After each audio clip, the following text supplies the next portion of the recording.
Congressman Andy Biggs joins me now to discuss this and more from the 5th District of Arizona.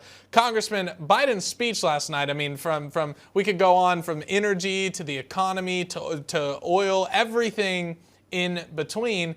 Let's start with the economy. You know you're doing a bad job when you have to say, we're probably not going to be in a recession, guys. Everyone calm down.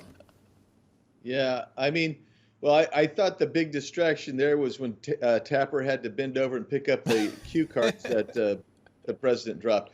No, but the reality is we're already in a recession. You've had 3 straight quarters of contraction of your GDP. That's why your stock market's tanked below where it was when Biden took office. That is why you still have 20 million people unemployed. And that's why the Democrats keep talking about throwing more money out there and spending more money than ever before. And that's going to exacerbate inflation at the same time. So they don't believe inflation. Remember this is the same crowd that was telling us, oh, inflation's not here. Oh, inflation, if it is here, it's transitory. Oh, inflation's a good thing for us. And then Yellen saying the other day, I'm really embarrassed, but I'm not the only one that messed up. Joe Biden doesn't know what's happening in the economy. He lives in a bubble world with ice cream cones and sugar fairies in Delaware somewhere, while the rest of us are filling up our gas tanks at over $5 a gallon still in Arizona. And gas prices are going to keep going up as they're emasculating the Strategic Petroleum Reserve.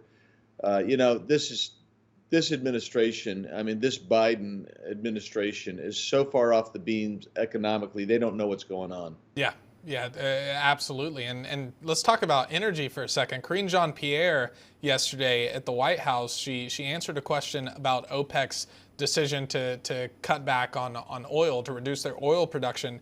Here's what she said. This OPEC plus decision, on their energy policy was indeed self-serving, and it's going to hurt, middle and low economies, countries across the country, and that is a problem. So she's saying that that's going to hurt middle and lower income families. Why, Karine? Why is that? Is it because OPEC's going to be pulling back on oil production? That sounds awfully familiar, Congressman. Yeah, I mean, look, the problem isn't OPEC and it isn't Venezuela. The problem is that America is not producing oil and gas. California at one point provided a quarter of the world's supply of oil and gas. Their resources are bigger than the Permian Basin. The Permian Basin has one of the biggest oil reserves and gas reserves in the world by far.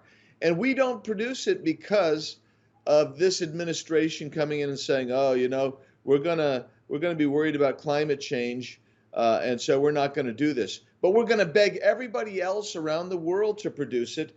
And when they don't do it, we're going to hurt the United States of America. That they don't really give a rip about the United States of America, lower class, middle class, anybody in America. They're just talking points. And every time I see Karine Jean-Pierre speak, I cringe because I never know what lie's going to come out of her mouth next. And you saw the one. It isn't OPEC that's driving this oil crisis in the United States. It's our own regime, the Biden regime. Yeah, it is.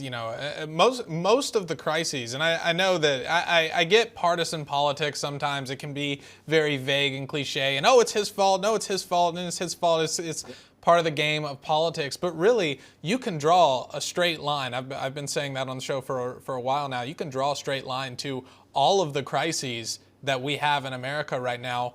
2 policies from the Democrats and specifically from the Biden administration, what they've advocated for and what they've signed into law, including the border crisis. And we have this from the Epic Times. Illegal aliens got over $85 million in smartphones. We used 85 million taxpayer dollars a year to give illegal immigrants smartphones. Congressman, I feel like that money could be a lot better spent. What on earth are they doing? What they're doing is they're facilitating and incentivizing people to come in. They should be using that $89 million to remove people from the country who are here illegally. Amen. But instead what they're doing is they're saying, well, we're going to give parole. By the way, they're violating the law on parole. They're paroling hundreds of thousands of people every month. They're just sending them out in the country, and they're saying, "Oh well, we're going to have these people call us and check in."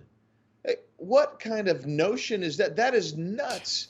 You should be removing these people and stopping them from entry. And if you did that, you might disincentivize people from all over the world from breaching our border as they're doing on a daily basis with almost 10,000 people a day illegally entering the United States of America. Yeah, it's inexcusable. The actions that we're seeing, the consequences that we're seeing, are inexcusable, and it's about time we have some accountability for that. Congressman Biggs, it's always a pleasure to have you on the show, sir. Thank you so much for joining. Hey, Addison, great to be with you. Likewise.